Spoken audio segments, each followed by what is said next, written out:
ya se han dicho muchas cosas de cómo era la situación antes de la emergencia sanitaria. Realmente veníamos en un deterioro del mercado laboral que era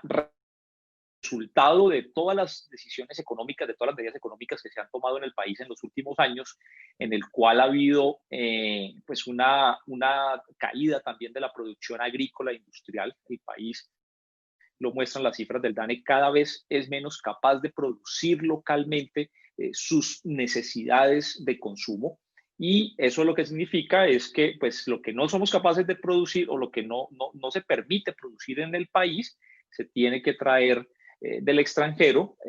Principalmente esto es el resultado también de una cantidad de acuerdos comerciales, de negociaciones en materia comercial con otros países que han tenido un costo alto para la producción nacional.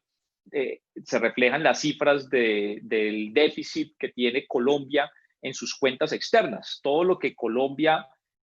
produce y es capaz de exportar no es suficiente para comprar todos los bienes agrícolas e industriales que el país necesita, y por cuenta de eso todos los años tenemos un déficit que, bueno, para el año pasado, 2019, fue algo así como alrededor de 14.000 millones de dólares. Es decir, estos son dólares que no somos capaces de conseguir. Entonces quedamos debiéndole al mundo lo que no podemos producir y no podemos exportar porque no se puede producir con capital y mano de obra nacional. Se lo quedamos debiendo al mundo, y eso refleja también pues una debilidad institucional, una debilidad como país que hacia futuro va a tener un costo también muy alto, porque lo vimos antes de la emergencia sanitaria. Es que no se nos puede olvidar una cosa: unas semanas antes de la emergencia sanitaria hubo un lunes negro en las bolsas de valores del mundo, que tuvo como resultado la caída de los precios de las materias primas. Es decir, que yo coincido con lo que dice el representante David Racero. No, la situación económica del país no toda se le puede achacar a la emergencia sanitaria. Ese no puede ser una excusa, porque antes de la emergencia sanitaria ya había una situación bastante grave en materia productiva, en materia de las cuentas externas del país, y como resultado de todo esto, en el deterioro del mercado laboral colombiano. Nosotros tenemos un mercado laboral de altísima informalidad, alrededor, si uno la mira por la cotización a seguridad social, de alrededor del 65% de quienes tienen una ocupación en Colombia están en la informalidad o en el rebusque, o simplemente salen todos los días a buscarse una forma de sobrevivir, pero no pertenecen o no están con un contrato formal, estable, de largo plazo, y además con salarios muy bajos. El salario promedio colombiano es súper bajo. Los sectores que más pagan en promedio salarios en Colombia son los sectores que menos ocupación tienen, y como consecuencia pues tenemos un mercado de pobres, un mercado bastante limitado, que no es capaz de generar suficientes dinámicas económicas para ser un motor de estímulo, un motor de crecimiento de la economía, y una economía que se sostiene, y esto está claramente en las cifras del DANE. Hasta las cifras de 2019, que son las que tenemos completas, de un año completo, lo que se veía es que la economía colombiana se sostiene fundamentalmente gracias a las remesas que los trabajadores colombianos que les tocó irse del país, que les tocó irse a otros países que sí protegen a sus productores nacionales, envían a sus familias en Colombia, y de la cartera de crédito, del consumo.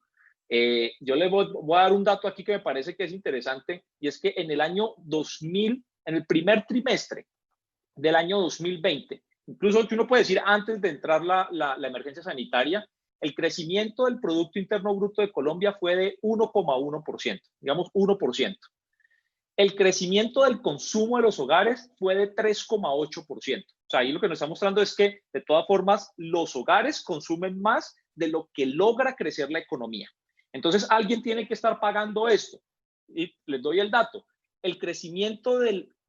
la cartera de consumo, de los créditos de consumo durante el primer trimestre de 2020 fue de 34,7%. Somos un país que se mantiene al debe, que come al debe, que vive al debe, y que no tiene un aparato productivo capaz de absorber la suficiente fuerza de trabajo, ni en la agricultura ni en la industria, que no generan las suficientes empresas capaces de demandar fuerza de trabajo, y tenemos una fuerza de trabajo abundante en edades productivas que está en el rebusque en la mayoría de los casos, con salarios muy bajos, con una muy poca productividad porque el Estado y las empresas no se encargan suficientemente de la capacitación y de la educación que se requiere para que esa fuerza de trabajo sea altamente productiva, y terminan realizando pues actividades que no les sirven al desarrollo y no les sirven a la generación de valor del país. Ya lo comentaba el representante David Racero y yo quiero ratificar esos datos que me parece que son bastante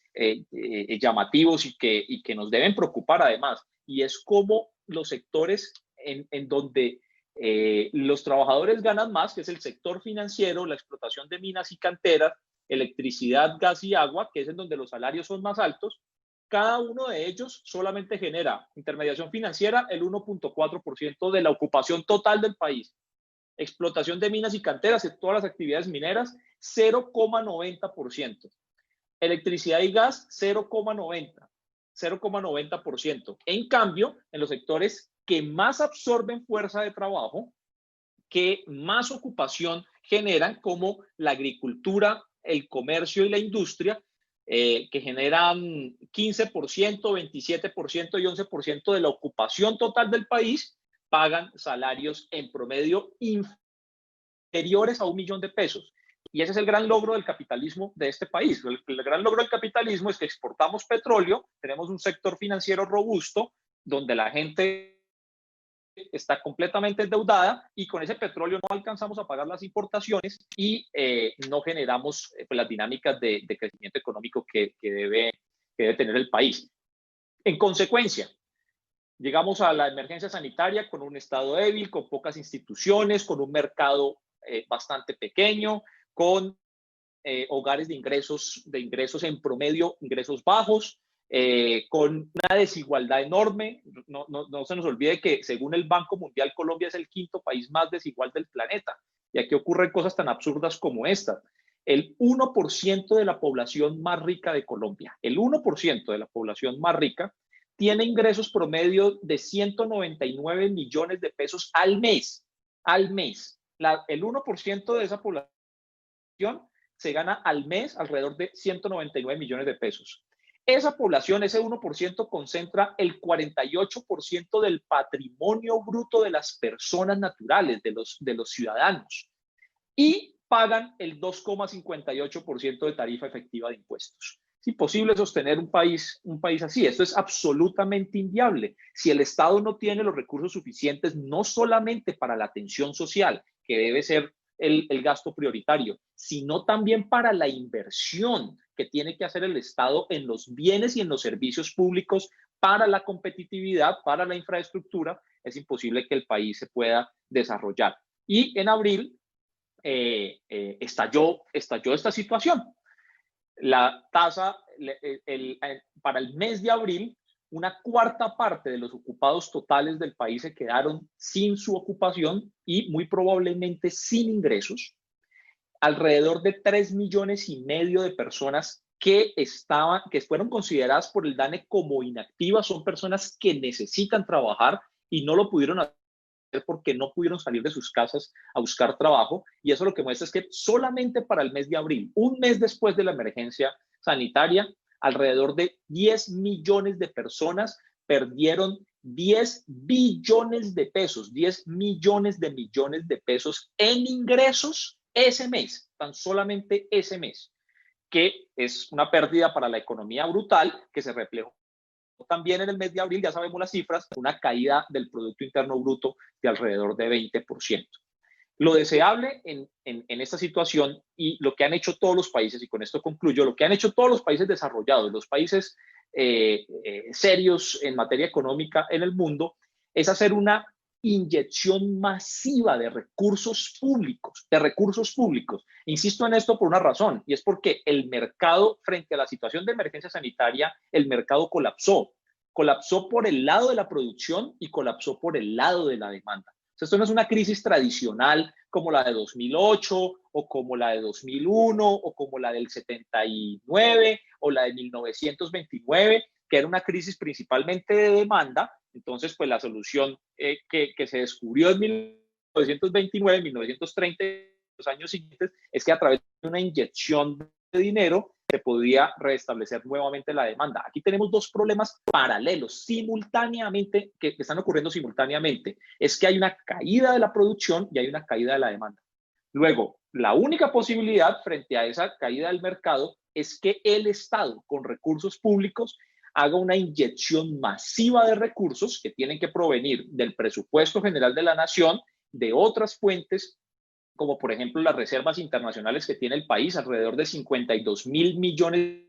de dólares que tiene en bancos extranjeros, y esa inyección masiva tiene que servir para garantizar el nivel de consumo de los hogares colombianos de bienes y servicios esenciales, y para cuando se pueda dar una reapertura. A mí no me gusta hablar de pospandemia porque la pandemia no se va a acabar, no existe una vacuna contra la pandemia, y hablar de pospandemia da la sensación de que esto en un mes o en 15 días o en 20 días va a volver a la normalidad. No va a haber economía pospandemia, va a haber economía post-cuarentena. Y cuando se pueda garantizar una reapertura de manera segura de la economía, tiene que haber planes de salvamento de las empresas. Esto es muy importante porque quien absorbe la fuerza de trabajo del país son las empresas, y si se quiebran las empresas, pues no va a haber posibilidad de demandar esa fuerza de trabajo, y la situación de pobreza y de desigualdad será peor. Pero tiene que ser, digamos, todo como en una sincronía. Tiene que ser un proceso en el cual primero se garantiza el ingreso de los hogares, y por eso se ha propuesto la renta básica de emergencia, que es una idea más que sensata. Y en segundo lugar, cuando pueda haber una reapertura de la economía, tiene que haber planes de salvamento a las empresas, dirigido especialmente, por supuesto, a las pequeñas y medianas empresas, que son más del 95% de las empresas del país. Empecemos diciendo que esta no es ninguna genialidad del ministro de Vivienda, es una burda copia de medidas que ya han sido implementadas en otros países, pero que además en el caso colombiano se viene insistiendo con ese tema de la hipoteca inversa desde 2014. La primera referencia que existe a una propuesta de hipoteca inversa la hizo ANIF la hizo Asofondos, la Asociación de Fondos Privados de Pensiones, en el año 2014. Luego, en 2015, Fedesarrollo publica un estudio también